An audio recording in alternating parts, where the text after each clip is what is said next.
সবচেয়ে সুখী মানুষটাকে, পৃথিবীর সবচেয়ে সুখী মানুষটাকে কাল কিয়ামতের মাঠে আল্লাহ পাক এক মুহূর্ত সময়ের জন্য জাহান্নামে ঢুকাই দিবেন। কতটুকু সময়? এক মুহূর্ত। আল্লাহ পাক জানেন কতটুকু সময়। এরপর তাকে বের করে বলবেন, দুনিয়াতে সুখে ছিলাম? সে বলবে, আল্লাহ সুখ কি জিনিস আমি জানি না, সুখ কাকে বলে আমি জানি না, সুখ কি আমি সেটা জানি না। আল্লাহ সুখ কাকে বলে আমি সেটা জানি না।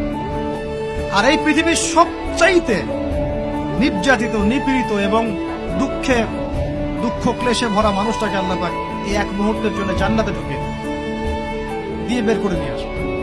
বলবেন যে দুনিয়াতে দুঃখে ছিলা, কষ্টে ছিলা?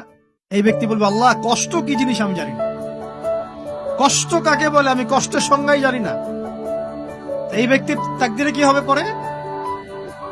এই ব্যক্তি জান্নাতের আরাফ নামক জায়গায় দাঁড়িয়ে থাকবে, চেহারাটা ঘুরিয়ে দেওয়া হবে জাহান্নামীদের দিকে। সে বলবে যে আল্লাহ চেহারাটা খালি আমাকে জান্নাতের দিকে ঘুরায় দাও, আমি জান্নাতে যেতে চাচ্ছি না, খালি চেহারাটা ঘুরায় দাও, বাস এনাফ।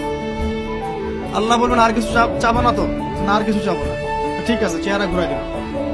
এবার চেহারা জান্নাতের দিকে ঘুরে আসে, জান্নাতের ঘ্রাণ, জান্নাতের নেয়ামতের স্নিগ্ধতা সব পাচ্ছে সে।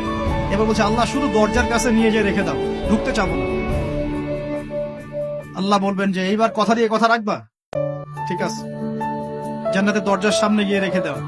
ও বেচারা দরজা ধরে দাঁড়ায় আছে, চিন্তা করবে, ও ভাববে, ওই সময় সে ভাববে, হাদিসে এত স্পেসিফিকলি আসছে, সে ভাববে যে আর কিভাবে আল্লাহকে বলবো, আল্লাহ তো এতদূর পর্যন্ত নিয়ে আসলেন। এরপর বলবে যে জাস্ট একটু উকি দিব, আল্লাহ খালি একটু উকি দিতে, ঢোকানোর দরকার নেই, খালি উকি দিব। আল্লাহ পাক বলবেন, দেখো আদম সন্তান তোমরা কিন্তু কথা খুব কম রাখো, আদম সন্তান তোমরা কথা দিয়ে কথা রাখতে পারো।